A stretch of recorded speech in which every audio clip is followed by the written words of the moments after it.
That is the point guy. We're going to pin him, because typically what you get in a bunch set is a switch route on the backside. So if you eliminate the pin man, the point man, all you get is a stack formation in the back. And what do you get out of stack? A lot of switch routes. All right. So all we're playing is, I'll erase this to clear it up.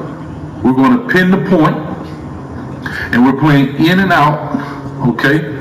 And this is how we do in and out. This is our signal. We're playing in and out on 1 and 3. So when they declare themselves, if they want to run here, corner will take him man. If he wants to run here, free safety will take him man. All right. Again, pin the point. Let's just say they want to run it verticals. No problem. No big deal. We cover him here. We cover him here. Our Sam knows he has the point. He still has man. All right, we still have man coverage here, and he's a free player. Okay, so again, that's another way to do it, and we call that Pino. That simply stands for pin. It also stands for in and out. All right, Pino, Pino, Pino. And again, man coverage here, backside with the wheel. Again, coaches, man, I appreciate it. Again, these are just some simple ways to defend if you're starting to get a lot of bunch or stack sets and you're getting a lot of miscommunication. This is a very simple way to make it happen. It's a very simple way to teach it. And if you notice, it all stacks right on top of each other like Lego blocks. They all work together. I just want to say again, thank you guys very much. Make sure that you like, comment, and subscribe. Please leave a comment if you have any questions. Also, please leave a comment if you have another way to defend it. Again, I don't know everything, don't claim to know everything, and I would love to learn something else. So again, see you guys at 50-yard line. Say I messed that up. See you guys at the 50-yard line, and have a great day.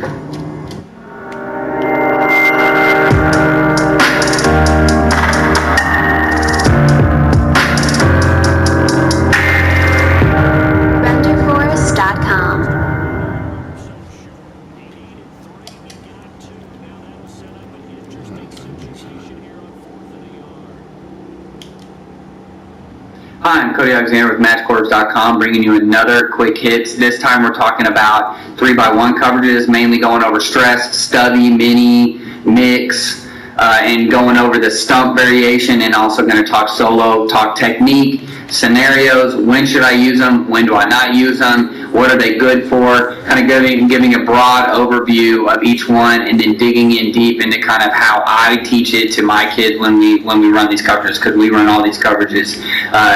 All of them are split field except for solo. Solo is kind of a pseudo split field. They're really relying on number 3 not going vertical. If 3 goes vertical, obviously it turns into kick coverage. But again, we're going to dive in deep and talk about the different coverages. So we're going to break this up into 2 different sections. I'm going to go over stress, I'm going to go over stubby, and then go over stump, and then we'll talk about what we do on the backside at the end of the clinic. So the first one up is going to be stress. And in stress, what you have done is if you are a mod quarters team, or if you are a quarters team, and you run a lot of mod quarters or off quarters, this is a great coverage for you, because essentially what I tell the kids is we've taken mod quarters and we've stressed it. We've moved it over 3 receivers. Everything is going to function as is. The only time we're going to be stressed is if I get 3 verticals. Now, the difference between mod quarters and stress is that your SAM or your nickel is uncapped. So what does it mean to be uncapped? Well, real simple. The SAM is a linebacker. He is a linebacker depth. But he is not capped by a safety. I don't have a safety on top of him, so he is uncapped. What does that mean for him? 1, he's going to have to take all of number 2 up and out. If number 2 goes out, he's got to take him. If number 2 goes vertical, he's got to beat him up and he's got to carry him. Now, what this coverage does is it says, hey, high school quarterback, lower level quarterback, we're not going to see the 20-yard comeback. And a lot of times when you look at trips, when you do your tendencies, who's not getting the ball? It's going to be the number 1 receiver, or the Z receiver. So what stress does is it says, instead of, hey, let's go ahead and just press and lock up, it doesn't matter anyway, it says, look, we're just going to go ahead and ignore that guy, force you to throw the fade route. Now, what I always do with my kids when I teach this, and especially with the corners, I go and have somebody line up on a hash, and then I have another person walk 20 yards down the field on the numbers and stand there. And so they get a viewpoint of what it feels like for even a 15-yard throw. And I say, back up, that's the comeback. Back up to 20. I said, that's the fake. Back it up even further, and now you've got a really deep throw, like if they're really running 4 verticals. So what I really want those kids to understand is we are forcing the outside throw. Nothing else. Inside, that's what we're going to beat it up and we're going to protect it. So let's talk about stress and the different techniques.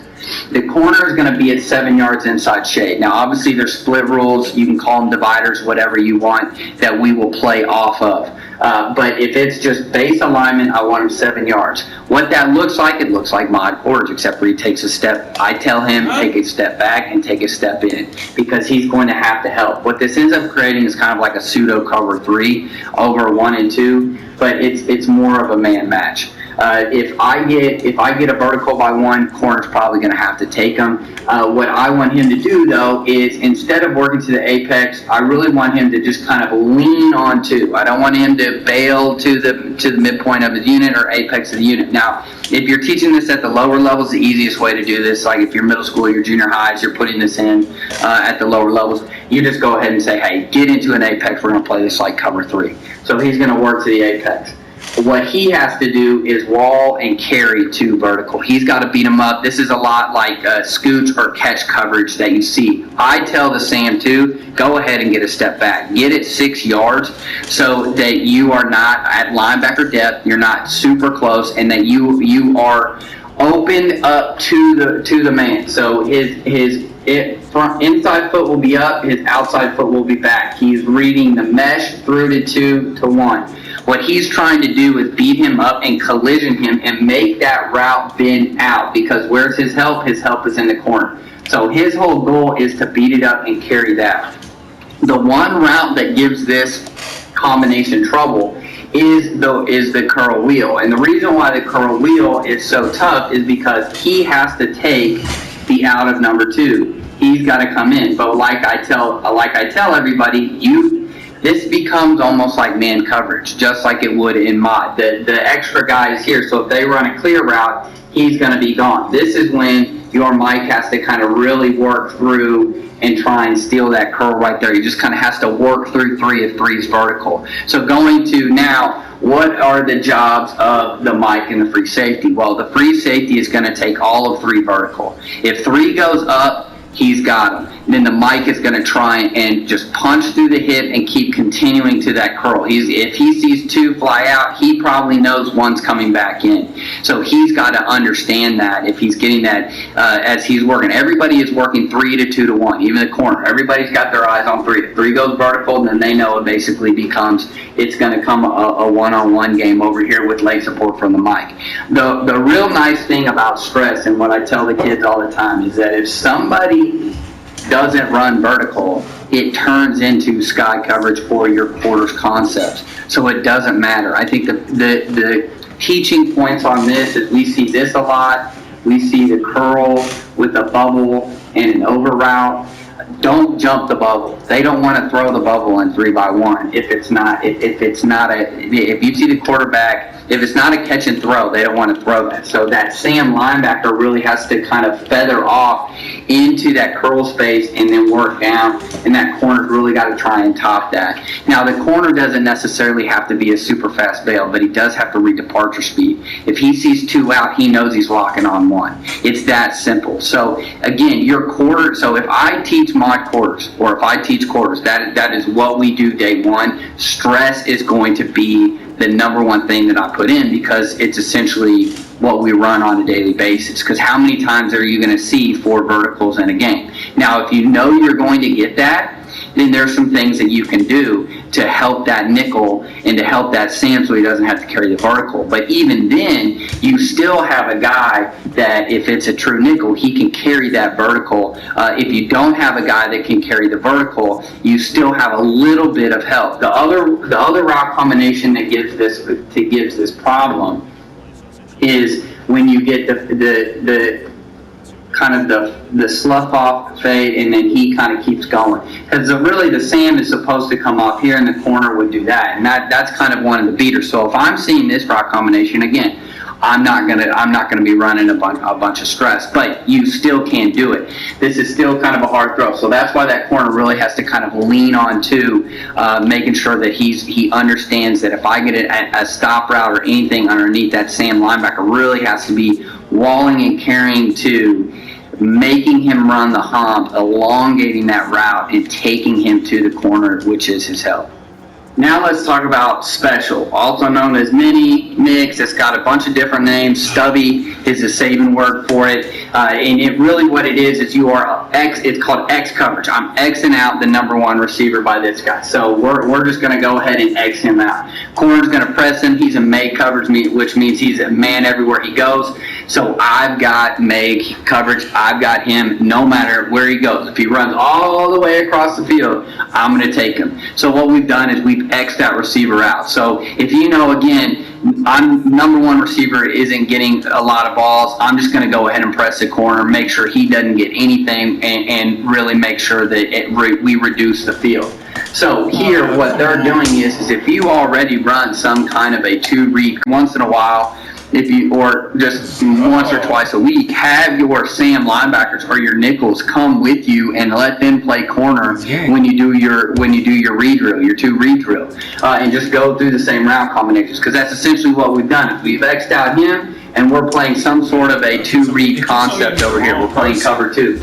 So what I like to have here is his outside foot is up, his inside foot is back, so that he is open to the vertical. The one issue that you're going to have in any kind of coverage like this is that they are going to pick on your nickel, and they are going to run some slot fades, things like that, to make sure that safety can't get over top, or that you've got your nickel isolated. So running things like a curl here with the kind of a bender back outside, that slot fade, well, that's going to make your nickel. So again, in stress, he was carrying him outside. He was elongating that throw. Now you kind of have the counter from him. You're gonna have routes that come inside. They're gonna attack you with routes that are trying to come inside because of your leverage. So what does that mean? Any way that you teach cover two, that's how you're going to teach your special concept or your stubby concept. So if I get a bubble here, I'm gonna feather out and I'm gonna jump on it. So if I get a slant, I'm working here, he's over the top. It's very simple. What I like about all these split field coverages, and so coach, how can you run all these coverages? Well, the free safety, it doesn't change for him. If 3 goes vertical, he's got him. It doesn't matter. So if 3 goes right down the field, he's got him. And that guy knows, if I get this, I know I'm latching up. So if I get a 3 vertical, no matter what in split field coverage, if I get 3 verticals, you're going to be isolated. Someone's uncapped. Well, here the nickel's uncapped. Just like we had in stress with the nickel uncapped. You just moved him to outside leverage. So you're going to get the same concept. So where does special work? If you're getting a lot of switch routes between 1 and 2, if they're doing a lot of rub routes, if they're doing some double slants, bubble, if they're hurting you with the RPO, all of those are kind of negated by the outside leverage of the nickel, which is a good thing. That's why this coverage is a popular coverage, and a lot of people run it. So again, when I'm running special, and the way that I teach it is basically I'm telling that Sam, you are a cover 2 corner. You are exactly what the corner would do in our regular 2 read assignment. The corner is going to play soft press, and he's taking that guy everywhere. I tell him, X coverage, man to man, you've got him made. Okay. Nickel, again, he's going to be outside leverage. He's going to be funneling to his help. You always have to know where your help is. In stress, your help is outside. So I'm going to punch to the hip. I'm going to work him outside, keeping an eye on one in case he drops underneath. Here, this is different.